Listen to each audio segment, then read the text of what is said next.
Hello दोस्तों, कैसे हैं आप सब। स्वागत है आप सबका आपके अपने YouTube channel study with Sachin में। दोस्तों आज मैं लेके आया हूं इस वीडियो में आपके लिए यूपी डीएलएड सेकेंड सेमेस्टर से मैथ्स का चैप्टर 9 जिसका नाम है क्षेत्रफल, आयतन तथा धारिता की संकल्पना तथा इकाई। देखिए क्या है कि संकल्पना का मतलब होता है कॉन्सेप्ट। यहाँ पे हम इसकी संकल्पना समझेंगे, कंसेप्ट समझेंगे, इसी को अवधारणा भी बोलते हैं। ठीक है, तो यहाँ पे हम क्षेत्रफल यानी एरिया, आयतन यानी कि वॉल्यूम, धारिता यानी कि कैपेसिटी, इसकी संकल्पना यानी कंसेप्ट समझने वाले हैं और यूनिट समझने वाले हैं। यूनिट क्या है कि इन चीज़ों को किसमें मापा जाता है या फिर यूँ कहिए कि नापा जाता है। दोनों ही चीज़ें हम अपनी लैंग्वेज में बोल देते हैं, मापना या नापना। ठीक है, तो किसमें इनको नापा या मापा जाता है वो हम समझेंगे कि उसकी इकाई क्या है। ठीक है दोस्तों, और दोस्तों इससे पहले मैं आपको बाकी बचे हुए सारे 8th चैप्टर यानी कि 8 पार्ट पढ़ा चुका हूं। अगर आपने उनकी वीडियोस नहीं देखी हैं तो डिस्क्रिप्शन में जाइए, आपको लिंक्स मिलेगी, बहुत सारी लिंक्स मिलेंगी। उन वीडियोस के अलावा भी बहुत सारी लिंक मिलेंगी, आप जाके सारी वीडियो के करके देखिए। बहुत ही मजेदार वीडियोस पड़ी हुई है मैथ्स को लेकर। और दोस्तों अगर आपको ये वाला वीडियो पसंद आए तो प्लीज़ इसको लाइक करिएगा और अपने साथियों के साथ इसको शेयर करिएगा। चलिए देखिए दोस्तों, अगर आपने चैनल को सब्सक्राइब नहीं किया है तो चैनल को सब्सक्राइब भी कर लेना। शुरू करते हैं हमारा आज का वीडियो। Let's start.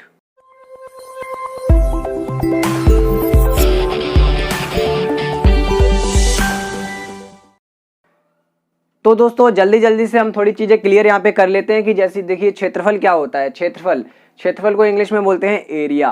ठीक है, अब एरिया को हम समझने के लिए क्या करेंगे, देखिए आप एरिया जो होता है ना वो आपका द्विविमीय राशि है। कैसा है? द्विविमीय। इसको 2D बोलते हैं, 2D यानी 2 डायमेंशनल, द्विविमीय। या फिर इसको आप ये समझिए कि द्विआयामी भी बोला जाता है, द्विआयामी। ठीक है, ऐसे समझिएगा। आपसे पूछा जा सकता है ये क्वेश्चन कि क्षेत्रफल कैसी राशि है, तो आप बताएंगे द्विआयामी राशि है। अब देखिए द्विआयामी या द्विविमीय में क्यों बोल रहा हूँ, क्योंकि आप देखेंगे कि क्षेत्रफल होता क्या है। एक ऐसी वस्तु जिसकी देखिए दो विमाएं होती हैं। उसमें क्या होती हैं? दो विमाएं, लंबाई और चौड़ाई। ध्यान से समझना जो मैं बता रहा हूँ। एक ऐसी आपके पास वस्तु है जिसमें केवल और केवल दो विमाएं होती हैं, लंबाई और चौड़ाई। ठीक है, तो वो वस्तु जितना स्थान घेरती है वह उस वस्तु का क्षेत्रफल कहलाता है। एक एग्जाम्पल के तौर पे मैं देखो आपको बहुत अच्छे से समझा देता हूँ। ठीक है, जैसे क्या हुआ कि मैंने यहाँ पर एक कॉपी ली, ये कॉपी ली। ठीक है, इस कॉपी को ऐसे रख दिया, यहाँ पे आपके सामने इस कॉपी को ऐसे रख दिया। अब ये कॉपी क्या कर रही है? जितना स्थान यहाँ पे घेर रही है, जितना स्थान इस बोर्ड पे घेर रही है, देखिए ये एरिया इतना स्थान घेर रही है ना, ये लगभग इतना, ये जो मैंने बनाया है। ठीक है, अब इसको हटा देते हैं। ये कॉपी आपका इतना स्थान घेर रही है, तो ये इस कॉपी का क्षेत्रफल बोला जाएगा, एरिया बोला जाएगा। इस नोटबुक का एरिया होगा। ठीक है, और इस नोटबुक को मैं आपको एक बार और दिखा दूं, इस नोटबुक में कितनी विमाएं हैं? एक इसकी चौड़ाई, दूसरी लंबाई। दो विमाएं ही तो हैं, लंबाई और चौड़ाई। तो इसीलिए हम क्षेत्रफल को हमेशा दो आयामी या दो विमीय बोलते हैं, 2D, 2 डायमेंशनल, जिसमें दो डायमेंशन होती हैं, दो विमाएं होती हैं, एक लंबाई और एक चौड़ाई। तो ये आप क्षेत्रफल का कंसेप्ट समझ गए होंगे। देखिए ये एरिया जो होता है ये क्षेत्रफल कहलाता है आपका। इससे घिरा हुआ जो हमने अपनी आकृति ली है उसका जितना एरिया कवर हो रहा है, जितने एरिया में वो आकृति फैली हुई है, मतलब एरिया की ही हम बात कर रहे हैं, बार बार एरिया ही यूज कर रहे हैं, तो कितना अजीब है ना। मैं कहना चाह रहा हूँ कि आकृति जितना स्पेस ले रही है, जगह ले रही है, वो उसका एरिया होता है। ठीक है, क्लियर हो गया होगा। अब जरूरी नहीं है कि आकृति किताब ही हो, बहुत सारी आकृतियाँ हो सकती हैं, बहुत सारी। देखिए मैं आपको बता देता हूँ कैसे बहुत सारी आकृतियाँ कैसे हो सकती हैं, कि कोई भी आकृति हो सकती है। लेकिन हम मैथ्स में क्या करते हैं कि आकृतियों को हमने ना थोड़ा डिफाइन कर रखा है, अलग अलग बांट रखा है। जैसे क्या होता है कि 3 भुजाओं से बंद आकृति को त्रिभुज कहते हैं, 4 भुजाओं से बंद आकृति को चतुर्भुज कहते हैं। चतुर्भुज तो आपके बहुत प्रकार के होते हैं, त्रिभुज भी बहुत प्रकार के होते हैं। लगभग देखिए 3 प्रकार के तो त्रिभुज वैसे ही होते हैं आपके भुजाओं के आधार पर, और फिर कोणों के आधार पर भी बांटा गया है। चतुर्भुज भी आपके भुजाओं के आधार पर अलग अलग टाइप के होते हैं। ठीक है, तो ऐसी आकृति ये क्या होती है? ये एक ही तल में, अब आपको मैं तल और समझा देता हूँ कि कभी कभी तल शब्द का यूज हो जाता है, तो उसका मतलब क्या हुआ। तल मतलब होता है एक प्लेन, एक प्लेन। जैसे हम यहाँ पे खड़े हैं ना, तो फर्श हमारा क्या है? जो प्लेन है ना, ये फर्श एक तल है, इसको हम कहते हैं तल। तो हम इस तल में खड़े हैं। तो जब भी आपसे कहा जाए कि एक ही तल में, मतलब हुआ कि जो ये तल है, इस तल पर जो जगह घेर रही है हमारी राशियां, हमारी जो ये आकृतियां जो जगह घेर रही हैं, वो आप उनका एरिया होता है। आपने देखा होगा कि हम खेत होता है ना, हमारा खेत फील्ड जिसमें सब्जियां उगाई जाती हैं, तो हम कहते हैं ना कि हमारा जो खेत है उसका क्षेत्रफल ये है, इतना एरिया है। वो बीघा में नापा जाता है, वो बात अलग है, वो उसकी यूनिट अलग है कि बीघा में उसको नापते हैं कि कितने बीघा है, 1 बीघा, 2 बीघा, 4 बीघा, ऐसे करके नापते हैं ना। हेक्टेयर में नापते हैं, वो भी उसकी एक यूनिट हो गई, ठीक है। यूनिट की बात नहीं कर रहे हैं हम, क्या बात कर रहे हैं कि उस खेत का क्षेत्रफल कितना है, यानी वो खेत कितनी जगह में है, वही तो उसका क्षेत्रफल हुआ। यानी क्षेत्रफल यहाँ आपके लिए एकदम अब मैंने क्लियर कर दिया। क्षेत्रफल का कंसेप्ट हो सकता है कि आपको थोड़ा बहुत ना समझ में आया तो आप वीडियो को रिवाइंड करके देख लें, पूरा कंसेप्ट मैंने क्षेत्रफल का आपको समझा दिया है। अब दोस्तों देखिए, हमने ये भी जान लिया कि क्षेत्रफल जो होता है वो द्विविमीय होता है। कैसा? द्विविमीय, ठीक है। तो पूरा ये आपको सामने क्षेत्रफल पूरा मैंने आपको समझा दिया है। अब हम यहाँ पे बात करने वाले हैं, देखिए दोस्तों, अब क्षेत्रफल की इकाई की बात अगर हम करें, चैप्टर में आपके में ये भी तो दिया गया है कि हम तीनों का कंसेप्ट के साथ साथ तीनों की इकाई जानेंगे, क्षेत्रफल और आयतन और धारिता की, ठीक है। तो हम अगर क्षेत्रफल की इकाई की बात करें, इकाई की बात करें तो देखिए, अगर हम एक नॉर्मल फिगर, एक रेगुलर फिगर, एक आयत ले लें, एक रेक्टेंगल ले लें, तो इसमें क्या होता है? चौड़ाई, ठीक है, और इसमें क्या होता है? लंबाई।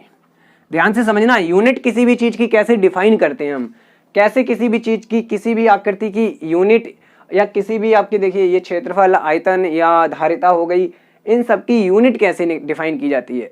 तो आप यहाँ देखेंगे सिंपल क्या होगा कि क्षेत्रफल अगर हम किसी का निकालते हैं तो उसमें लंबाई और चौड़ाई ज्यादातर गुणा में ही आती है। किसमें? गुणा में। तो आपको लंबाई भी मीटर में दी गई हो और चौड़ाई भी मीटर में, ठीक है, मीटर में दी गई हो, तो मीटर और मीटर का गुणा क्या हो जाता है? मीटर स्क्वायर हो जाता है या नहीं? देखिए, आपने मैक्सिमम क्षेत्रफल के फॉर्मूले पढ़े होंगे, तो सब में जैसे देखिए एक आयत का क्षेत्रफल क्या होता है? लंबाई गुणा चौड़ाई होता है ना। तो ऐसे ही मैं आपको बताना चाह रहा हूं कि ज्यादातर जो एरिया के फॉर्मूले होते हैं हमारी रेगुलर फिगर्स के, रेगुलर आकृतियों के, ठीक है, शेप्स के, तो उनमें क्या होता है कि हमारी लंबाई और चौड़ाई ज्यादातर दी जाती है। तो दो विमा है, इसका मतलब आपका होता है कि दो विमा है, तो दोनों जब आपस में गुणा हो रही हैं तो उनकी इकाई जो होगी मीटर होगी या सेंटीमीटर होगी, कुछ भी हो सकती है, किलोमीटर भी हो सकती है, तो वो यूनिट हमेशा ना स्क्वायर हो जाती है। स्क्वायर हो जाती है क्योंकि दोनों का गुणा हो रहा है, ठीक है। तो यहाँ पे जो इकाई आपकी निकलती है, जो यूनिट निकलती है, वो होती है वर्ग इकाई। क्या होती है? वर्ग इकाई, ठीक है, वर्ग इकाई। अब ये इकाई मैंने क्यों लिखा? इकाई इसलिए लिख दिया क्योंकि क्वेश्चन में आपको इकाई जो है, ये जो यूनिट है, ये हो सकता है मीटर में दी गई हो सकता है सेंटीमीटर में दी गई हो सकता है मिलीमीटर में दी गई हो। तो उसी के अकॉर्डिंग, अगर मीटर है तो वर्ग मीटर, अगर सेंटीमीटर है तो वर्ग सेंटीमीटर, अगर मिलीमीटर है तो वर्ग मिलीमीटर। समझ गए? क्लियर हो गया? यूनिट भी क्लियर हो गई। चलिए बहुत बढ़िया, चलिए उम्मीद है आपको समझ में आया होगा। अब देखते हैं हम आयतन को। अब देखते हैं दोस्तों आयतन। आयतन हमारा क्या होता है? देखिए कुछ चीजें, देखिए जब आयतन हमने लिखा है यहाँ पे, तो हम आयतन की एक बार ना आपको कंपेयर करके, एक बार तुलना करके बताते हैं हम क्षेत्रफल से। आपको आयतन और क्षेत्रफल दोनों ही अगर हम तुलना करेंगे ना, तो दोनों ही चीजें समझ में आ जाएंगी। कैसे? देखिए, जब मैंने आपको क्षेत्रफल बताया था तब मैंने यहाँ पे बुक रखी थी, ठीक है। बुक एक पतली सी होती है, इसलिए उसमें हम चौड़ाई जो उसकी होती है ना, मोटाई, जैसे नोटबुक मैंने ली है तो इसकी मोटाई ये होगी ना, ये पन्ने इसमें ज्यादा हैं। अगर हम इसी एक पन्ने को लें, एकदम एक पन्ने को, तो उसकी मोटाई कुछ भी नहीं होगी, एकदम बारीक सा पन्ना होता है, ठीक है। पेज, यानी कि पन्ने का मतलब हुआ पेज, मैं अपनी लैंग्वेज में थोड़ा कह गया। अब देखिए ध्यान से इसको जरा, कि अगर हम क्षेत्रफल में देखें तो क्षेत्रफल में क्या होता है दोस्तों, कि आपका मोटाई उसमें नहीं होती है, केवल लंबाई और चौड़ाई होती है, ठीक है, केवल लंबाई और चौड़ाई। लेकिन आयतन एक ऐसी राशि है जिसमें लंबाई,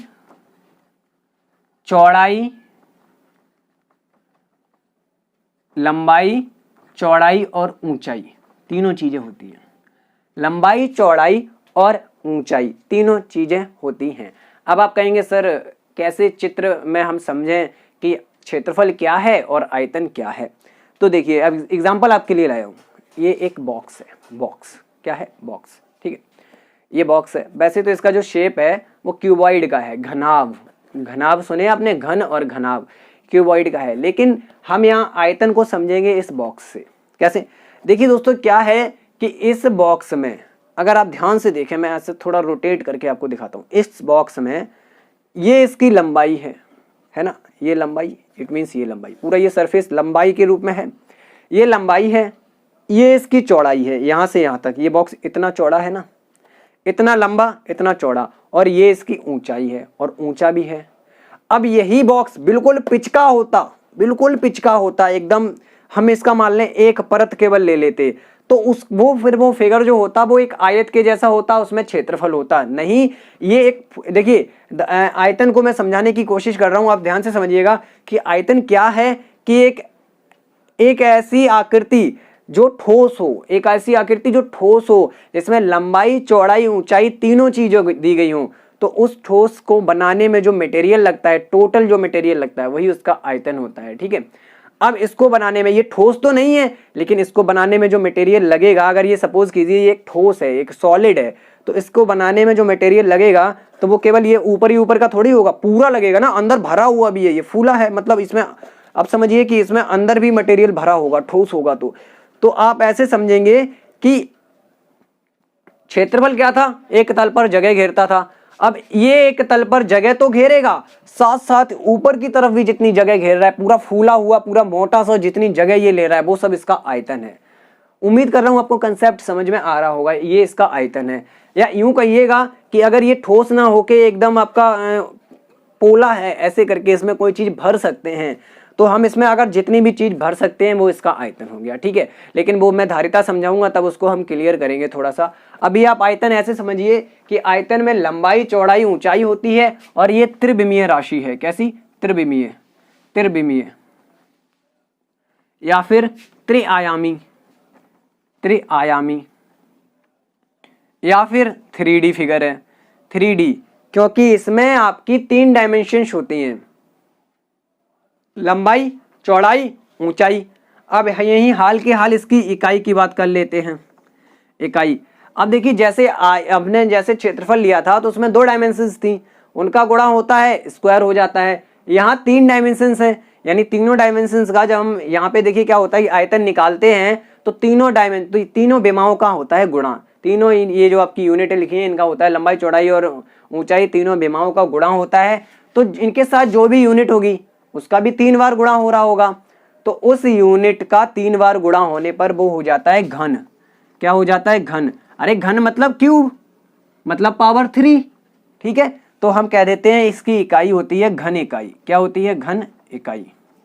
ठीक है, अब इकाई की जगह फिर से वही आपका कुछ भी हो सकता है, घन सेंटीमीटर, घन मीटर, घन मिलीमीटर, जो भी आपका दिया रहा हो क्वेश्चन में उसके अकॉर्डिंग। और ये क्वेश्चन में जब हम आयतन निकालते हैं तो इसकी यूनिट लिखना ना भूला करें, मतलब आयतन क्या, किसी भी चीज की यूनिट लिखना आप बिल्कुल ना भूला करें, आपको यूनिट लिखना कंपलसरी होता है। अब दोस्तों जल्दी जल्दी हम समझ लेते हैं धारिता को। तो देखिए दोस्तों हम अब धारिता को समझ लेते हैं। धारिता, अब आपका क्या होता है, यहाँ पे आपको थोड़ा ध्यान देना है कि धारिता को हम क्या कह सकते हैं। देखिए क्या इंग्लिश में आपको पता चला होगा कैपेसिटी, कैपेसिटी, और हिंदी में धारिता का अर्थ जो होता है उसका मतलब हुआ धारण करने की क्षमता। धारण करने की, कितना अपने अंदर हम धारण कर सकते हैं, अपने अंदर कितना हम भर सकते हैं किसी चीज को। ठीक है ना, तो धारिता मतलब हो गया धारण करने की क्षमता। आप देखते होंगे आप दूध लेके आते हैं, लीटर में लेके आते हैं, किसमें? लीटर में। भैया 1 लीटर दूध दे दो, 2 लीटर दूध दे दो, 3 लीटर दूध दे दो। तो लीटर क्या हुआ? धारिता की ही तो यूनिट है लीटर। यानी कि देखिए मापक, जब हम मापें पढ़ते हैं, माप पढ़ते हैं किसी चीज को मापना, उसमें धारिता क्या आती है कि कोई भी बर्तन हुआ, कोई भी बर्तन हुआ, सपोज ये एक आपने भगोना ले लिया। क्या ले लिया? भगोना। जानते हैं ना आप लोग भगोना, घरों में बर्तन होते हैं। आपने भगोना ले लिया, इस भगोना में हमने पानी भर दिया, पूरा लिक्विड भरा हुआ है, पानी, वाटर। ठीक है, पूरा फुल। तो जो ये वाटर भरा हुआ है, जो ये पानी भरा हुआ है, ये इसकी धारिता है। क्या है? धारिता। अब हम समझ लेंगे क्या है कि इसको भी थोड़ा क्लियर कर लेंगे और अच्छे से समझ लेंगे। देखिए दोस्तों धारिता और आयतन अंतर नहीं है दोनों में ज्यादा। धारिता और आयतन में, धारिता और आयतन में कोई अंतर नहीं है। ये इस बर्तन का आयतन भी तो हो गया, जितना उसमें समा गया वो उसका आयतन हो गया, यानी जितनी उसमें जगह है बर्तन में वो उसका क्या है? आयतन है, और वही उसकी धारिता है। तो यहाँ ये कंसेप्ट आप समझ लीजिए कि जो आयतन होता है वही धारिता होती है। ठीक है, लेकिन क्या होता है कि धारिता के क्वेश्चन ना बर्तनों पे बनते हैं और आयतन के क्वेश्चन सीधा सीधा बनते हैं, और जो शेप होती है हमारी घन, घनाभ, उन पे। तो धारिता के क्वेश्चन आपको जब भी धारिता लिखा आता है तो वो इस टाइप से लिखा आता है कि कितना पानी किसी में भर रहे हैं, कितना दूध, कितना तेल, ये फला फला ऐसे करके बहुत सारी चीजें आ जाती हैं। आपको बेसिकली समझना ये है कि धारिता और वॉल्यूम में यानी आयतन में कोई अंतर नहीं है, बस एक छोटा सा एक जो फॉर्मूला होता है कन्वर्जेशन का यानी कन्वर्ट करने का किसी चीज को, तो वो हम जरूर यहाँ सीख लेते हैं। देखिए धारिता को भी अगर हम बर्तन में लेंगे तो बर्तन की कुछ लंबाई, कुछ चौड़ाई, कुछ ऊंचाई होगी, ठीक है। तो इसलिए यहाँ भी इसकी यूनिट जो होती है वो सेंटीमीटर क्यूब या मीटर क्यूब, यानी कि मेरा कहने का मतलब हुआ है धारिता की इकाई जो होती है ना, इकाई वो आपकी आती है घन में ही आती है। किसमें? घन में, यानी घन इकाई होती है इसकी भी। जब आयतन जैसा ये है तो इसकी भी इकाई घन इकाई होगी, ठीक है। अब इसमें क्या होता है कि इसमें देखिए घन इकाई हमारी, हम जो विमाएं पढ़ते हैं लंबाई चौड़ाई आपकी, ठीक है, जैसे लंबाई ये मान लीजिए ये मैंने एक घनाभ बना दिया, ठीक है, ये लंबाई हो गई, ये चौड़ाई हो गई और ये ऊंचाई हो गई, ठीक है। तो हम जो विमाएं पढ़ते हैं वो किस में पढ़ते हैं? हमारी जो नापने वाली दूरियां होती हैं, आप समझते हैं ना, नापते किसी को किस में? सेंटीमीटर में, मीटर में, किलोमीटर में, तो हम इसमें पढ़ते हैं। ध्यान से समझना इस चीज को कि जो हम ये जो घन इकाई है यहाँ पर जो आयतन की आएगी वो या तो सेंटीमीटर में आएगी या मीटर में या मिलीमीटर में, ठीक है, मिलीमीटर या फिर किलोमीटर में।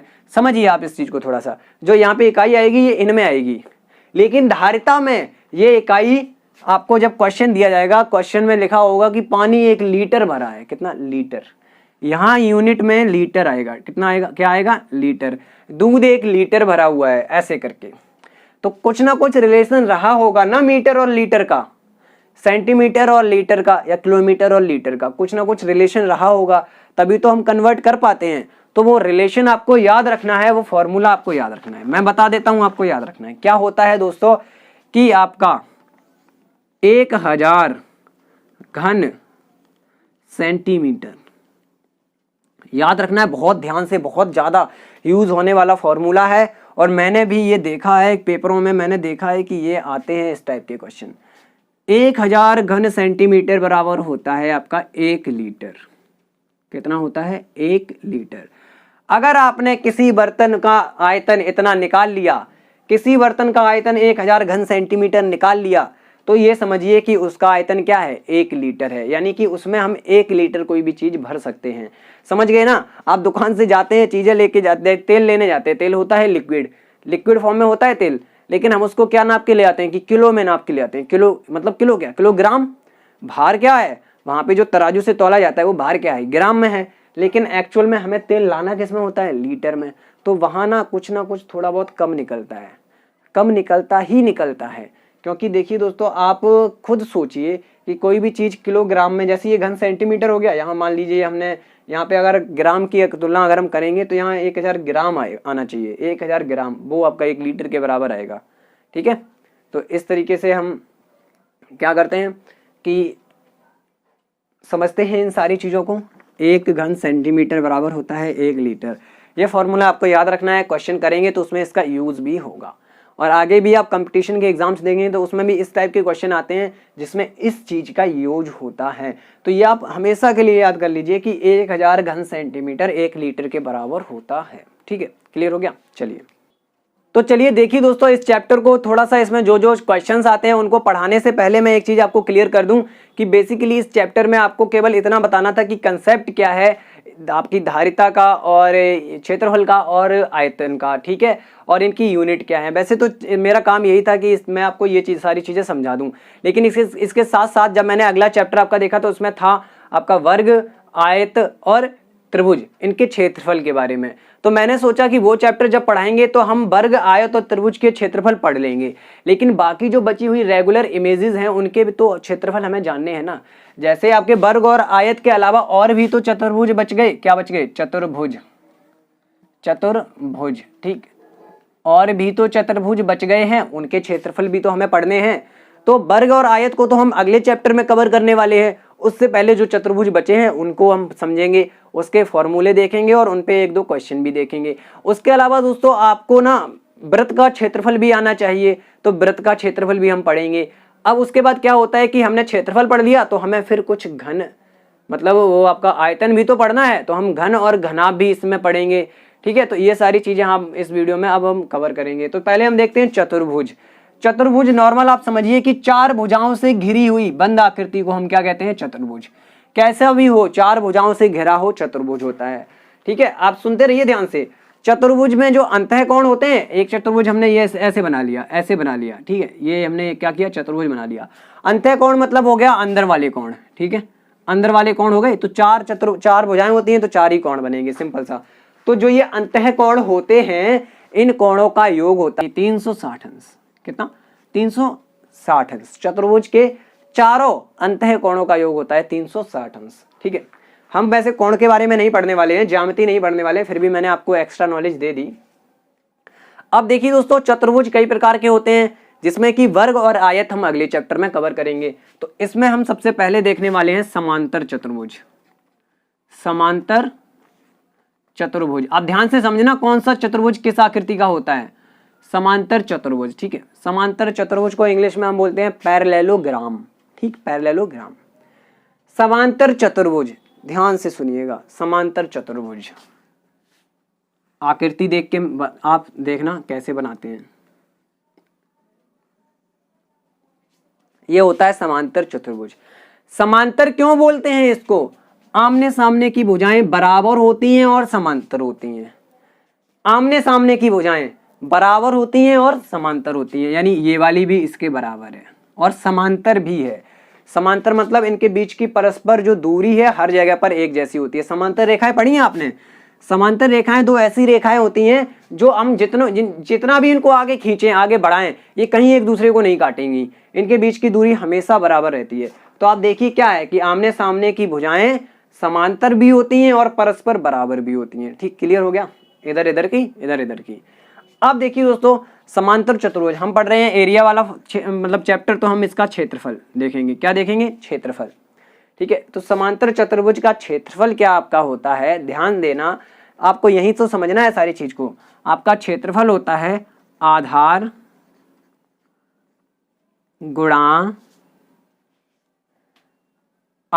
गुणा ऊंचाई। अब देखिए, यही आयत का भी होता है। देखिए क्या होता है कि हर जगह क्षेत्रफल अलग तरीके से लिखा रहे, लेकिन मैं आपको जो बताऊं, आप कंसेप्ट याद रखेंगे तो कोई दिक्कत नहीं आएगी। देखिए, आधार गुणा ऊंचाई, तो आधार और उसी आधार पर जो ऊंचाई आएगी वही लेंगे हम। जैसे अगर हमने ये आधार लिया, ये इसको अगर हम आधार मान के चल रहे हैं, ये वाली भुजा, तो इस पे जो ऊंचाई आएगी ऐसे करके, ये यही ऊंचाई इंक्लूड की जाएगी। ध्यान रखना, आप बिल्कुल ध्यान रखना, बिल्कुल भाई, ये आपको याद रखना है कि आधार गुणा ऊंचाई। ये इसी तरह आपको याद रखना है कि जो अगर हम ये आधार ले रहे हैं, होता क्या है, लीजिए मैंने एक बार और इस चित्र को बना दिया। ठीक, ऐसे हमने ये आधार लिया तो इन दोनों भुजाओं के बीच की दूरी लेंगे। ये आधार अगर लिया हमने, नीचे वाला आधार लिया, तो ये जो समांतर भुजाएं हैं इनके बीच की दूरी लेंगे।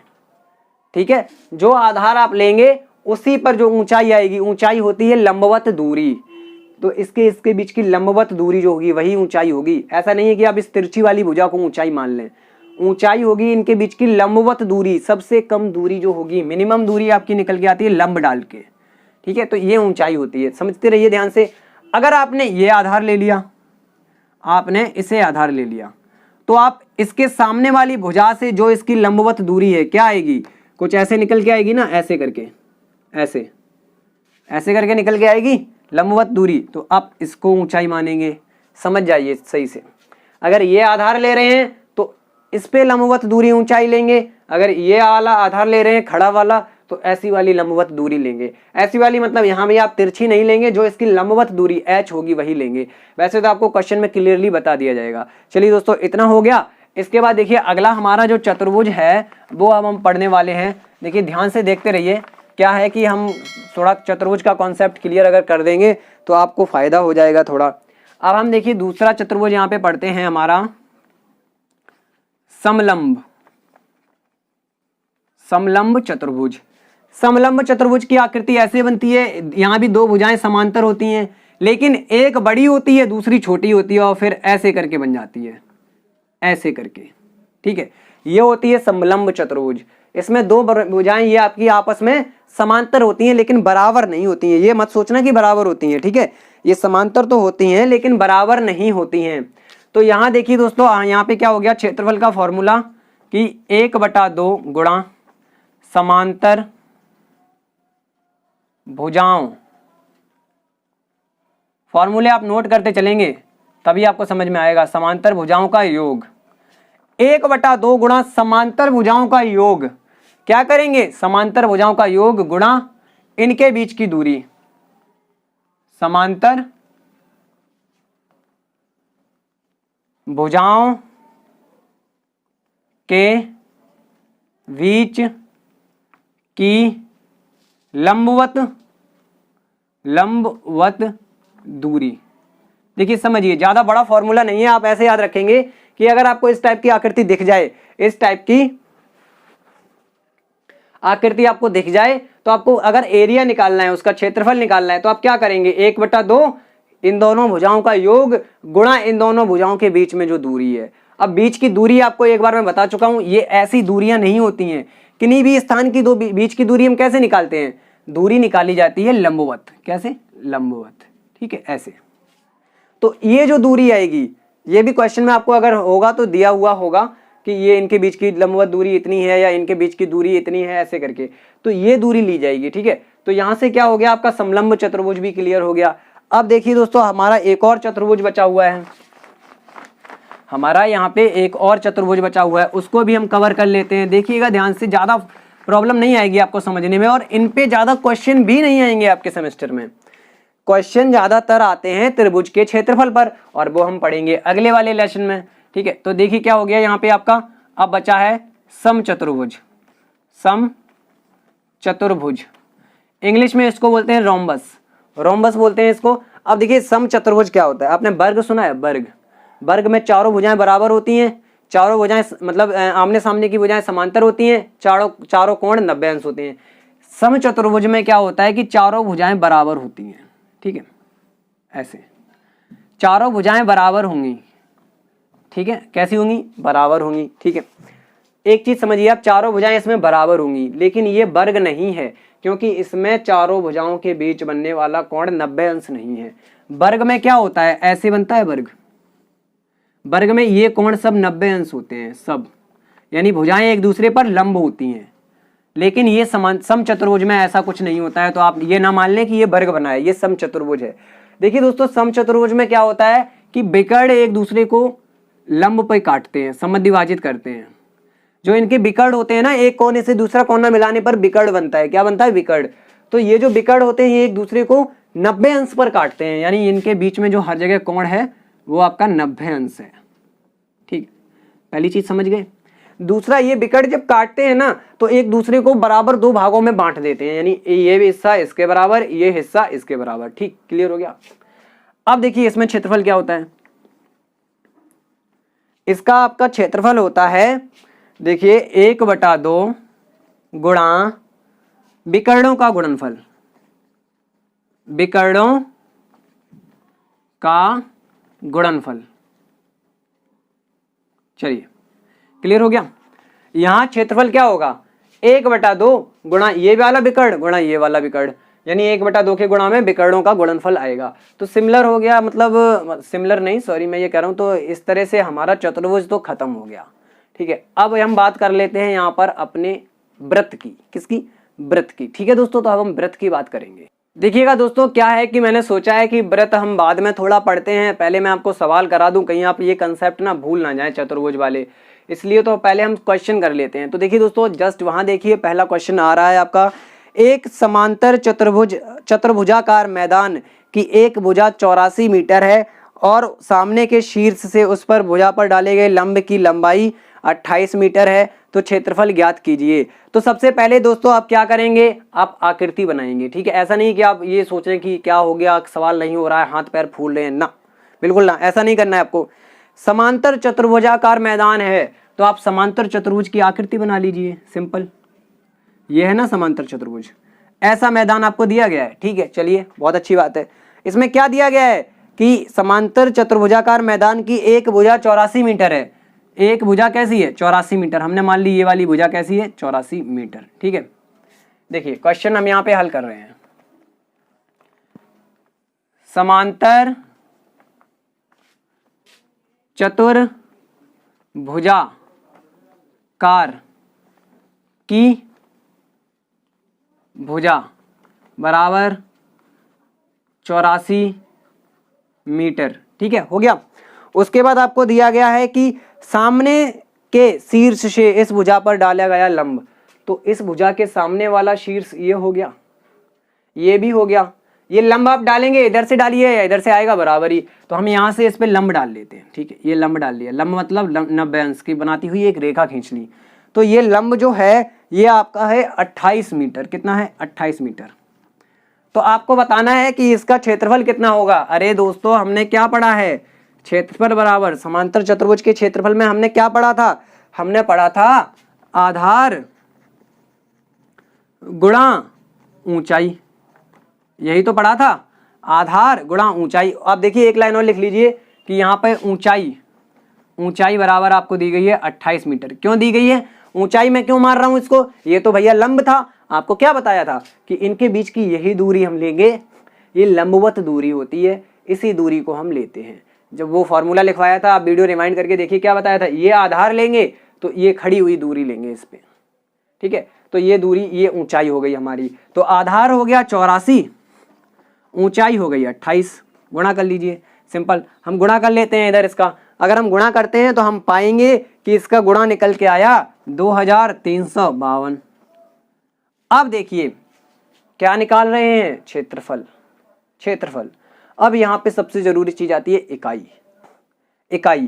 तो आप देखिए 84 जो था वो मीटर में था, 28 था वो भी मीटर में था। एक ही जैसी यूनिट वैसे भी लेनी होती है हमें। तो 84 और 28 दोनों मीटर में थे। मीटर गुणा मीटर क्या हो गया? वर्ग मीटर, स्क्वायर मीटर। ऐसे लिख सकते हैं आप, हिंदी में लिख सकते हैं वर्ग मीटर।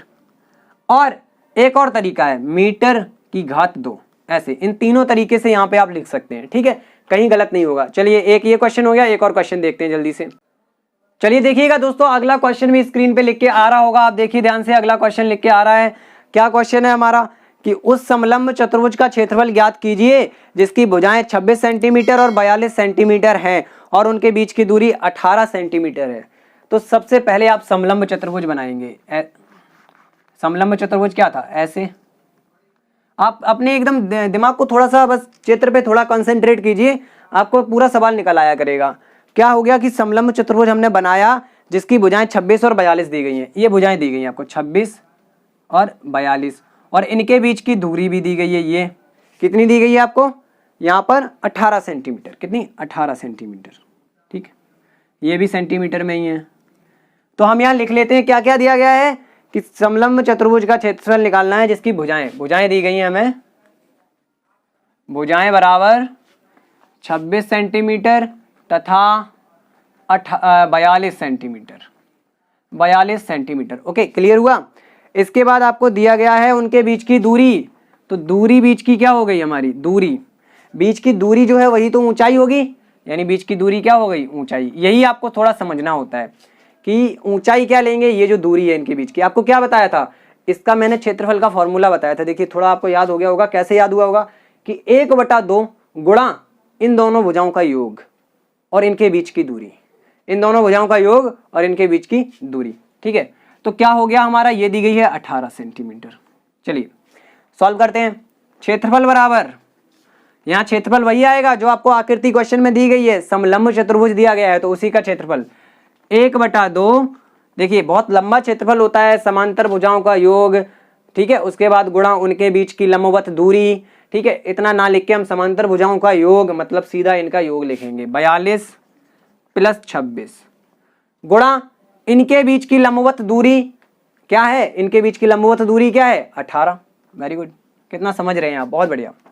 देखिए ये गुणा में है, यहाँ पे ब्रैकेट के बाहर, ब्रैकेट और 1/2 के बीच में कोई चिन्ह नहीं, मतलब गुणा। तो इससे ये 18 कैंसिल 9 बार में, क्योंकि ये चीज ऊपर है और 2 नीचे है भाग में। क्या बचा आपका? 6 और 2 8, 4 2 6 गुणा 9, 9 8 72 हासिल 7, 9 6 54 और 7 7 4 होता है 11, यानी 654 था ना, ये आपका हो गया 612। और हमारा क्या आ रहा है? सेंटीमीटर, यहाँ जुड़ के सेंटीमीटर आ गया, यहाँ एक और सेंटीमीटर था तो सेंटीमीटर गुणा सेंटीमीटर मतलब सेंटीमीटर का स्क्वायर। ये आ गया आपका आंसर 612 सेंटीमीटर स्क्वायर, एकदम करेक्ट है। ठीक है, चलिए देखिए दोस्तों, अब हम क्या करेंगे, व्रत को समझेंगे। चलिए देखिए दोस्तों, अब हम समझने वाले हैं व्रत यानी सर्कल को। व्रत आपको पता है कि जैसे आपकी थाली होती है ना, वो आकृति होती है व्रत की। जनरल हम एकदम सीधा समझते हैं। ठीक है, व्रत क्या होती है, वो आकृति होती है जैसे आपकी थाली प्लेट वगैरह होती है ना, गोल गोल यूं इस टाइप में, ऐसे। केवल थाली की आकृति आप समझना व्रत है। बॉल वृत्ताकार नहीं है, थाली वृत्ताकार है। अंतर समझना दोनों में इसी बात से। बॉल गोलाकार है, पूरी गोल है, थाली वृत्ताकार है, केवल राउंड राउंड राउंड राउंड।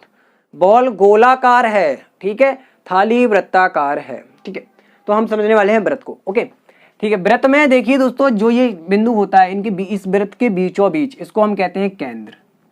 जल्दी जल्दी से समझ लेते हैं, इसको क्या कहते हैं, केंद्र। केंद्र से, और ये देखिए ये जो लाइन होती है ना, ये वाली लाइन, इसको बोलते हैं परिधि। क्या बोलते हैं, परिधि। तो परिधि आपकी क्या होगी, यहां से शुरू हुई यहां पे खत्म हो गई, तो ये तो परिधि की लंबाई, ये लंबाई जो होती है परिधि होती है। तो इस केंद्र से परिधि को मिलाने वाली सीधी रेखा आपकी होती है त्रिज्या। क्या होती है, त्रिज्या, जिसको आर से डिनोट किया जाता है। और दोस्तों अगर यही त्रिज्या आपकी पूरी बढ़ा दी जाए दोनों तरफ, तो ये क्या हो जाता है, व्यास। व्यास, ठीक है, क्या हो जाता है, व्यास। दोनों तरफ बढ़ा दिया जाए, समझ रहे हैं ना, पूरा यहां से यहां तक क्या हो गया, व्यास। और दोस्तों अगर परिधि को पे कोई लाइन है ऐसे करके, ये लाइन एक पॉइंट से दूसरे पॉइंट तक, तो इसको हम कहते हैं जीवा। क्या कहते हैं, जीवा। अब ध्यान से समझना कि व्यास भी एक जीवा होती है, क्योंकि परिधि के इस पॉइंट से इस पॉइंट को मिला रही है। व्यास भी एक जीवा होती है, और लेकिन वो जो व्यास होता है वो केंद्र से होकर जाता है। किससे, केंद्र से होकर जाता है। तो आप क्या समझे कि केंद्र से होकर जाने वाली जीवा ही व्यास है। जीवा हमारी क्या होती है, परिधि के एक पॉइंट से दूसरे पॉइंट को मिलाने वाली रेखा जीवा हो गई। अगर ये जीवा आपकी केंद्र से होकर जा रही है तो ये ही हमारी व्यास है, और व्यास की आधी होती है त्रिज्या। समझ गए सारी चीजें, चलिए बढ़िया है। तो इसमें हम क्या समझे, व्यास बराबर होता है त्रिज्या बटे 2। व्यास आधा होता है अरे गलत हो गया, उल्टा लिख दिया। त्रिज्या बराबर क्या होता है, व्यास बटे 2। त्रिज्या आधी होती है व्यास की, सिंपल। ठीक है, अब देखिए ध्यान से, यहाँ पे हम क्या, यहाँ से ये भी हो गया कि व्यास बराबर 2 गुणा त्रिज्या। कैसे भी क्वेश्चन पूछा जाए आप याद रखेंगे। ठीक है, अब वृत्त की परिधि, परिधि ये फॉर्मूला याद रखेंगे। अब वृत्त की परिधि होती है 2 पाई आर। पाई क्या है, पाई आपने पढ़ा होगा, पाई एक कांस्टेंट वैल्यू होती है जिसका मान होता है 22/7। ठीक है, पॉइंट में देखें तो 3.14, ये भी पाई की वैल्यू है। अब देखिए दोस्तों, यहाँ पर आर हमारी है त्रिज्या, तो यहां से घूम के चले और यहाँ पे आ गए। ऐसे क्वेश्चन आएंगे कि कोई व्यक्ति भाग रहा है एक वृत्ताकार पथ पे, तो यहां से घूम के चले और वापस यहाँ पे आ गई, इसको हम बोलते हैं परिधि। इस पॉइंट से चले इस पॉइंट से, जैसे घड़ी में सुई क्या करती है, 12 से चली घूम के पूरा वापस 12 पे आ गई। एक वृत्ताकार पथ पर चली, घड़ी में जब ऐसे ऐसे सुई घूमेगी टिक टिक टिक टिक टिक करते हुई, तो क्या हो रही है, एक वृत्ताकार पथ पे ही तो राउंड लगा रही है ऐसे करके। 12 से चली वापस 12 पे आ गई, मतलब एक वृत्त की परिधि जितनी डिस्टेंस कवर की उसने, यानी ये परिधि हो गई इतनी सी, यहाँ से यहाँ तक। तो यही हम समझेंगे, क्वेश्चन में आपको फिर बार बार समझाऊंगा तो क्लियर हो जाएगा कि यहाँ से चले यहाँ से वापस आ गए, इसको हम कहते हैं परिधि की लंबाई। वही हमने निकाली है वृत्त की परिधि 2 पाई आर। वृत्त का क्षेत्रफल पाई आर स्क्वायर। फॉर्मूले नोट कर लीजिए, रट लीजिए। त्रिज्या बराबर व्यास बटे 2, व्यास बराबर 2 गुणा त्रिज्या, वृत्त की परिधि बराबर 2 पाई आर, वृत्त का क्षेत्रफल बराबर पाई आर स्क्वायर। यूज होंगे, जल्दी से नोट कर लीजिए। चलिए शुरू करते हैं हमारा क्वेश्चंस, व्रत के ऊपर जो भी हैं क्वेश्चंस उनको शुरू करते हैं। फटाक से देखिएगा दोस्तों, वहां क्वेश्चन लिख के आ रहा है। क्या क्वेश्चन है, एक वृत्त का व्यास 14 सेंटीमीटर है, वृत्त की परिधि एवं क्षेत्रफल ज्ञात कीजिए। वृत्त का व्यास मतलब कि d बराबर दिया गया है, व्यास को हम d भी लिख सकते हैं। ठीक है दोस्तों, आप याद रखेंगे व्यास को क्या लिख सकते हैं, d बराबर आपको दिया गया है 14 सेंटीमीटर, यानी कि r या कि त्रिज्या क्या हो जाएगी, d बटे 2 होता है, व्यास बटे 2 होता है, 14 बटे 2 हो गया। इट मीन्स क्या हो गया आपका 2 सत्ते 14, r बराबर 7 सेंटीमीटर। क्लियर, व्यास बराबर 14 दिया गया है, त्रिज्या क्या होती है व्यास बटे 2। 14/2 यानी कि 7 सेंटीमीटर। निकालना है हमें परिधि और क्षेत्रफल। तो परिधि क्या होती है, परिधि हमारी होती है कि हम लिखते हैं 2πr, ठीक है। 2 इंटू पाई होता है 22/7, आर है हमारा, आर निकल के आया था 7, 7 से 7 कैंसिल, 22 दूनी 44, यूनिट क्या थी, सेंटीमीटर, यही रहेगी। परिधि में यही यूनिट रहेगी, परिधि की फॉर्मूला में केवल आर आ रहा है, आर की यूनिट है सेंटीमीटर, तो पूरा परिधि में ही सेंटीमीटर रहेगा। देखिए क्षेत्रफल में 2 बार गुणा होता है यूनिट का, इसलिए वहां स्क्वायर आता है। आप ऐसे चेक कर सकते हैं, परिधि का फॉर्मूला क्या है, 2πr। इन ये तो कांस्टेंट वैल्यू है, देखिए दो को थोड़ी हम बदलेंगे। पाई का मान हमें पता है हमेशा 22/7 या 3.14 होता है, उसमें कोई यूनिट नहीं होती, केवल एक यूनिट है आर। आर में यूनिट है, चाहे मीटर में आए चाहे सेंटीमीटर में आए, किसी में आए, त्रिज्या दी गई है ना, तो यही यूनिट यहाँ आएगी। Okay clear. चलिए क्षेत्रफल निकालते हैं इसका। क्षेत्रफल बराबर पाई आर स्क्वायर, 22/7, पाई का मान रख दिया, आर स्क्वायर 7 का वर्ग, मतलब 7 गुणा 7, वर्ग का मतलब क्या हुआ, गुणा में 2 बार लिख लिया हमने, 1 7 इससे कट गया, 1 7 बचा जिसका गुणा हो जाएगा, 7 दूनी 14, 7 दूनी 14, 1 15, यानी कि इतना सेंटीमीटर स्क्वायर। ठीक है, यहाँ सेंटीमीटर स्क्वायर क्यों हुआ, क्योंकि आर का 2 बार गुणा हो रहा है, 7 सेंटीमीटर गुणा 7 सेंटीमीटर, मतलब जो यूनिट है वो आपकी सेंटीमीटर स्क्वायर हो चुकी है। और चूंकि क्षेत्रफल है तो आप याद रखेंगे, आपको ये स्टार्टिंग में ही बता दिया गया, क्षेत्रफल की इकाई क्या होती है, वर्ग सेंटीमीटर, वर्ग मीटर, वर्ग मिलीमीटर, वर्ग किलोमीटर, जो भी है वर्ग आएगा। देखिएगा दोस्तों, अगला सवाल स्क्रीन पे लिख के आ रहा है, इसको मैं पढ़ता हूं, आप वहां पढ़िएगा। एक वृत्ताकार मैदान की त्रिज्या 28 मीटर है, एक खिलाड़ी को उसके 10 चक्कर लगाने में कितनी दूरी तय करनी पड़ेगी। देखिए दोस्तों, आपसे कहा जा रहा है कि एक वृत्ताकार मैदान है, कैसा, वृत्ताकार, ठीक है, वृत्ताकार मैदान है जिसकी त्रिज्या कितनी सेंटीमीटर है, 28 मीटर है। त्रिज्या क्या है, 28 मीटर। यहां लिख लेते हैं हम, क्वेश्चन में दिया है त्रिज्या बराबर 28 मीटर। ठीक है, आपको पूछा गया है कि खिलाड़ी को इसके 10 चक्कर लगाने हैं, मैदान के 10 चक्कर लगाने हैं, मतलब देखिए यहां से शुरू किया, वो यहां से यहां तक भागा, एक चक्कर में यहाँ एक चक्कर कंप्लीट हो गया। यानी कि आपको ये कंसेप्ट ध्यान रखना है कि जब वो खिलाड़ी एक चक्कर कंप्लीट करेगा तो वो कितनी दूरी तय करेगा, वृत्त की परिधि के बराबर। कितनी, वृत्त की परिधि के बराबर। यानी कि हम निकालेंगे यहां पर एक चक्कर में चली गई दूरी, एक चक्कर में चली गई दूरी जो कि बराबर होगी वृत्त के परिधि के, ठीक है, जो कि बराबर होगी वृत्त की परिधि के, यानी 2πr के। 2 इंटू 22/7 इंटू आर है 28, ये रहा, 7 चौके आपका 28, ठीक है। आपका हो गया 22 दूनी 44 गुणा 4, 4 चौकू 16 की 6 हासिल, 1 4 चौकू 16 और 1 17, 176 ये परिधि थी तो मीटर में आएगी। तो एक चक्कर में वो 176 मीटर चल रहा है, एक चक्कर में 176 मीटर, 2 चक्कर में क्या चलेगा, 2 बार जोड़ देंगे, 3 चक्कर में क्या होगा, 3 बार जोड़ देंगे।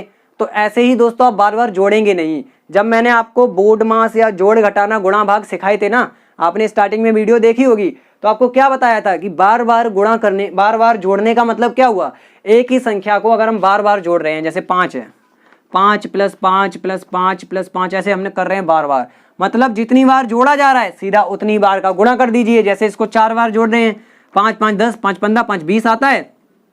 यहाँ पे आप देखिए क्या है, 5 5 10, 5 15, 5 20, यानी कि इसको हम 4 बार जोड़ा तो आया 20। सिंपल क्या कीजिए, 5 उठाइए और 1 2 3 4 बार जोड़ रहे हैं, 4 का गुणा कर दीजिए, 4 पंचे 20, आ गया 20। तो मैं आपको ये बताना चाह रहा हूं कि किसी भी नंबर को अगर बार बार जोड़ना हो तो आपको पता हो कि हम कितनी बार जोड़ना है। तो यहाँ हमें एक चक्कर में इतनी दूरी चली है, 10 चक्कर में दूरी निकालनी है, तो एक चक्कर, फिर एक और चक्कर की इतना ही जोड़ेंगे, फिर एक और चक्कर की इतना ही जोड़ेंगे। ऐसे 10 बार जोड़ने से बेहतर है क्या लिखेंगे, 10 चक्कर में चली दूरी बराबर, सीधा 10 से गुणा कर दिया 176 का, निकल के आया आपका 1760 मीटर। 1 किलोमीटर 760 सेंटीमीटर, इतना चलेगा वो, ठीक है, यानी 1760 मीटर। मैंने क्यों बोल दिया 1 किलोमीटर, क्योंकि 1760 मीटर का मतलब क्या हुआ, इसमें से 1000 मीटर निकाल दीजिए, वो 1 किलोमीटर हो जाएगा, बचेगा 760। तो 1 किलोमीटर 760, 1 किलोमीटर और 760 मीटर। ठीक है, यहाँ हमारा आंसर आया 1760 मीटर। ठीक है दोस्तों, उम्मीद करता हूँ क्वेश्चन आपको समझ में आ रहे होंगे। चलिए नेक्स्ट क्वेश्चन देखते हैं। चलिए देखिएगा दोस्तों, क्वेश्चन अगला ऊपर लिख के आ रहा होगा, पढ़िएगा उसको। एक वृत्ताकार खिड़की में कांच लगाना है। खिड़की की त्रिज्या 14 सेंटीमीटर है। 1.25 प्रति वर्ग सेंटीमीटर की दर से 1.25 रुपए है, ये क्या है, रुपए। ठीक है, 1.25 रुपए प्रति वर्ग सेंटीमीटर की दर से कांच का मूल्य ज्ञात कीजिए। देखिए दोस्तों, मैं आपको सिंपल इसको समझाता हूँ कैसे करेंगे। सबसे पहले लिख लेते हैं क्या दिया गया है, वृत्त की त्रिज्या, वृत्ताकार खिड़की की त्रिज्या दी गई है हमें 14 सेंटीमीटर। ठीक है, उसके बाद क्या किया, कहा गया है आपसे दर रुपए में दी गई है, ये हम समझा दूंगा दर क्या होती है। 1.25 रुपए प्रति वर्ग सेंटीमीटर। और क्या दिया गया है, कुछ नहीं दिया गया है। देखिए दोस्तों, क्या है कि एक वृत्ताकार खिड़की है, सबके घरों में खिड़कियां होती हैं, हमें इस खिड़की पे कांच लगाना है ऐसे। ठीक है, ऐसे कांच लगाना है। कांच लगवाने का खर्चा ज्ञात करना है। तो क्या होता है कि दोस्तों, आपको पता है, इतने आप समझदार तो हैं ही, कि कहीं भी हम टाइल वाइल कांच वांच लगवाते हैं तो हम देखिए इस वृत्ताकार खिड़की पे लगवाएंगे, तो जितनी ये खिड़की का एरिया होगा, क्षेत्रफल होगा, उतने पे तो लगवाएंगे, है ना। तो इसीलिए देखिए आपको दर की दी गई है कि प्रति वर्ग सेंटीमीटर। प्रति वर्ग सेंटीमीटर का मतलब हुआ कि 1 वर्ग सेंटीमीटर पर कांच लगवाने का खर्चा 1.25 रुपया है, 1 रुपये 25 पैसा है, केवल 1 वर्ग सेंटीमीटर पर। आप टाइल लगवाते हैं घरों में तो क्या होता है, क्या कहा जाता है, देखिए हम क्या करते हैं, पुताई भी करवाते हैं, तब कहते हैं कि इतना स्क्वायर सेंटीमीटर हमारा एरिया है। ठीक है, तो आप बता दीजिए कि 1 स्क्वायर सेंटीमीटर का कितना रुपया लेते हैं, तो आप टोटल पे फिर उस हिसाब से पुताई कर दीजिए। लेंटर डलवाने आते हैं छत पे, तो कितना स्क्वायर फुट एरिया है, ऐसे करके बोलते हैं कि आप बताइए कि 1 स्क्वायर फुट का कितना लेंगे, तो उस हिसाब से टोटल हम निकाल लेते हैं कि सब पे कितना लगेगा, पूरी छत का चार्ज क्या आएगा। तो वही आपको दिया गया है कि खिड़की पे आपको कांच लगाना है, तो आपको कांच की दर, सपोज कीजिए ये इतना निकला 1 वर्ग मीटर, तो इतने 1 में रुपए लग रहा है, केवल 1.25 रुपया। हमें तो पूरे पे लगाना है, पूरे पे मतलब हम पहले इस पूरी खिड़की का क्षेत्रफल निकालेंगे। खिड़की का क्षेत्रफल, क्षेत्रफल के लिए क्या चाहिए, खिड़की वृत्ताकार है तो पाई आर स्क्वायर 22/7 गुणा आर कितना है 14, 14 गुणा 14 स्क्वायर है इसलिए 2 बार गुणा किया, 7 दूनी 14। देखिए क्या हो गया आपका 22 दूनी 44 गुणा 14, निकल के आ गया हमारा 14 चौके 56, हासिल 5, 14 चौके 56 और 5 61। ठीक है, इतना वर्ग सेंटीमीटर निकल के आया। ठीक है, इतना वर्ग सेंटीमीटर। अब 1 वर्ग सेंटीमीटर पे इतना रुपया लगता है, तो इतने वर्ग सेंटीमीटर पे कितना लगेगा, सिंपल जो गुणा करना है, हमें क्या करना है, गुणा करना है। 1 वर्ग सेंटीमीटर के लिए 616 रुपए लगते हैं, 2 वर्ग सेंटीमीटर के लिए 616 को 2 बार जोड़ेंगे, 3 वर्ग सेंटीमीटर के लिए 616 को 3 बार जोड़ेंगे, तो ऐसे ही हम 616 बार जोड़ेंगे ना इस चीज को। नहीं समझे, चलिए दोबारा समझाने की कोशिश करता हूं। देखिए क्या है कि आपसे कहा गया है कि 1 वर्ग सेंटीमीटर, 1 वर्ग सेंटीमीटर इतनी जगह है कोई, उस पर इतना खर्चा आ रहा है 1.25 रुपया। आपको तो पूरे पे खर्चा ज्ञात करना है, तो जो पूरा एरिया होगा उसमें गुणा कर दीजिए इस खर्चे का। आप क्या करते हैं कि देखिए दोस्तों, आप क्या करते हैं, जब भी आप सपोज कीजिए, समझिए आपसे कहा गया कि एक टॉफी का एक टॉफी की कीमत 2 रुपए है, लेकिन आपको तो 4 टॉफियां खरीदनी है, तो आप 2 गुणा 4 यानी 8 रुपए ही तो चुकाएंगे।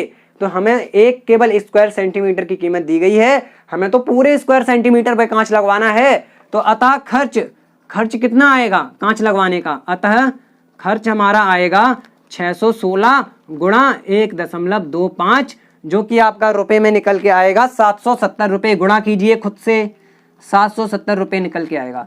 इन दोनों का गुणा करना है आपको खुद से। ठीक है दोस्तों, चलिए दोस्तों, हमने यहाँ पे वर्ग भी पढ़ लिया है। अब बारी आती है घन को पढ़ने की। घन और घनाभ दोनों चीजें समेट दूंगा एक साथ। चलिए देखिए दोस्तों, हम पढ़ने वाले हैं घन और घनाभ। समझते हैं इनको, ध्यान से देखिए। इसको बोलते हैं क्यूब और इसको बोलते हैं क्यूबॉइड। ठीक है, ध्यान से समझना दोस्तों कि घन क्या होता है। घन एक ऐसी आकृति होती है, देखिए ध्यान से, एक बॉक्स टाइप में, ऐसे एक बॉक्स टाइप में देखिए, ये एक ऐसी आकृति होती है। घनाभ क्या होता है, एक ऐसी आकृति होती है।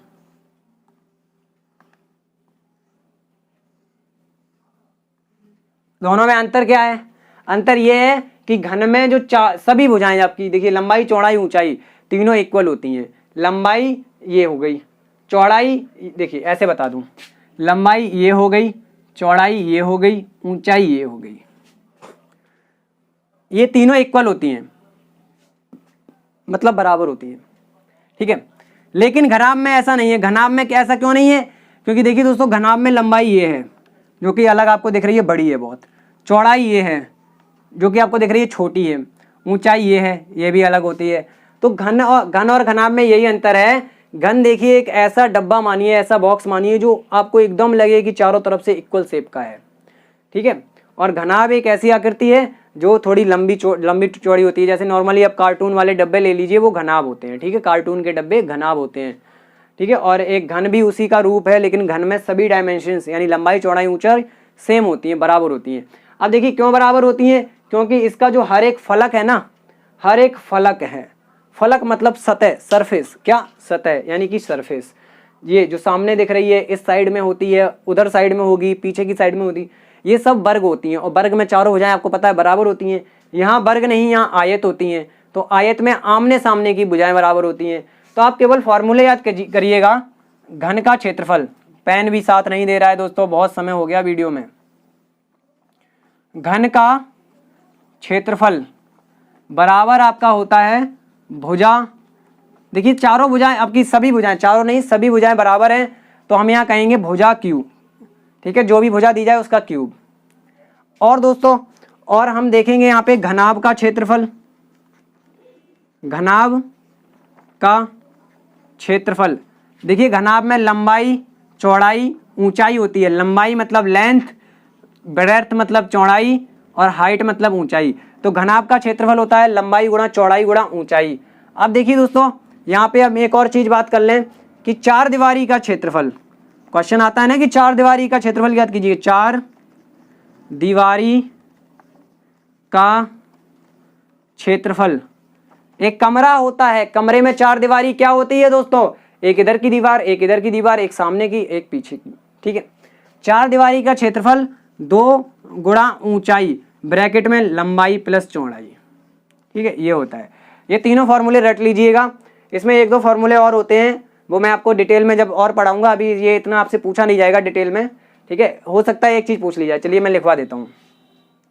एक आप लिखिएगा, इसमें फॉर्मूला आप लिखेंगे घन का पृष्ठीय क्षेत्र, घन का पृष्ठीय क्षेत्र। देखिए क्षेत्रफल, यहां मैंने थोड़ा सा गड़बड़ी कर दी, आप ध्यान रखना कि ये क्षेत्रफल नहीं है, ये आयतन है। आयतन होता है घन में। देखिए आपको क्या बताया था, जो ठोस आकृतियां होती हैं उनमें आयतन होता है। तो घन का पृष्ठीय क्षेत्र आपका होता है 6a², 6 इंटू भुजा का स्क्वायर।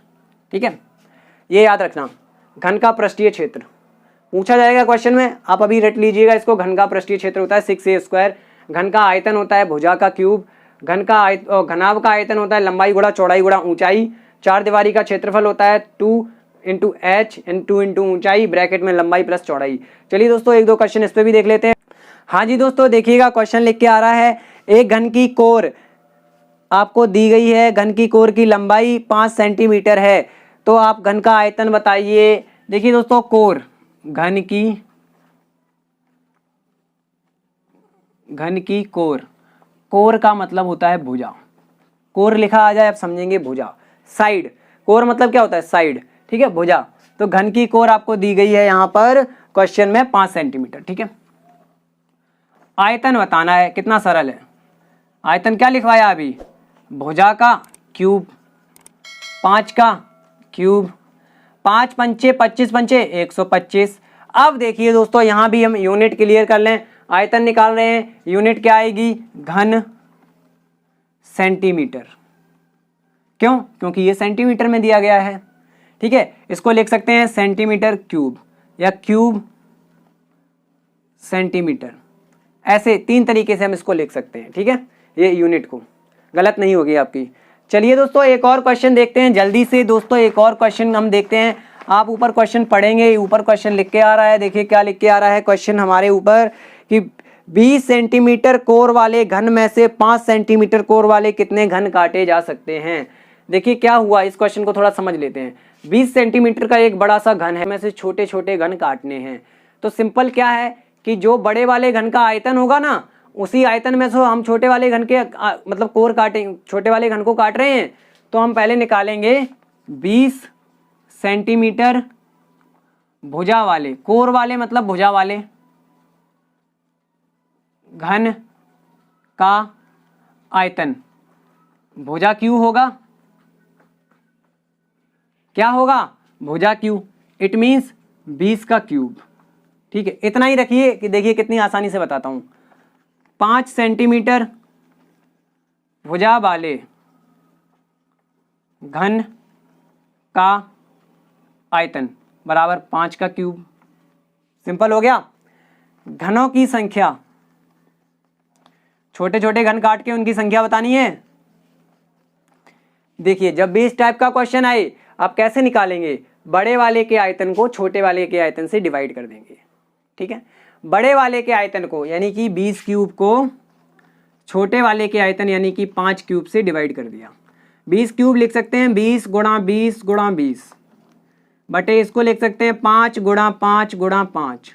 देखिए सिंपली 5 चौके 20, 5 चौके 20, 5 चौके 20, ऊपर क्या आया 4 गुणा 4 गुणा 4 मतलब 4 चौके 16 चौके 64, 64 निकल के आया। यहाँ कोई यूनिट नहीं आएगी, यहाँ पे केवल घनों की संख्या पूछी गई है। 64 ऐसे घन होंगे जो हम इस वाले को काट के बना सकते हैं। ठीक है, तो दोस्तों देखिए ये 64 कैसे निकल के आया, इसकी यूनिट क्यों नहीं है, क्योंकि यहाँ पर ये यूनिट आएगी आपकी। देखिए 20 क्या दिया गया है आपको 20 दिए, 5 और 20 सेंटीमीटर में दिए गए हैं, तो यहाँ सेंटीमीटर क्यूब, यहाँ सेंटीमीटर क्यूब, यहाँ ऊपर सेंटीमीटर क्यूब नीचे सेंटीमीटर क्यूब कट जाएंगे, कैंसिल हो जाएंगे, इसलिए यहाँ पे यूनिट नहीं आएगी। जब संख्या पूछी गई है तब कहाँ से यूनिट आएगी दोस्तों, तो ये 64 आ गया निकल के। तो आपको जब भी ऐसा क्वेश्चन आए तो आप बड़े वाले के आयतन को छोटे वाले के आयतन से डिवाइड कर देंगे। जैसे ईंटों वाला भी क्वेश्चन आता है ना कि कितनी ईंटें लगेंगी, कितनी टाइल बिछेंगी, तो उनमें भी ऐसे ही होता है। तो चलिए दोस्तों आज जो मैंने आपको पढ़ाया है उम्मीद करता हूँ समझ में आया होगा। अगर वाकई में समझ में आया है तो वीडियो को फैला दीजिए, शेयर कर दीजिएगा और इसको लाइक भी करिएगा। और दोस्तों अगर आपने हमारे चैनल को सब्सक्राइब नहीं किया है तो प्लीज़ चैनल को सब्सक्राइब भी करिएगा। अब दोस्तों मिलेंगे अगली चैप्टर की वीडियो के साथ, तब तक के लिए नमस्कार, बाय बाय, जय हिंद मित्रों।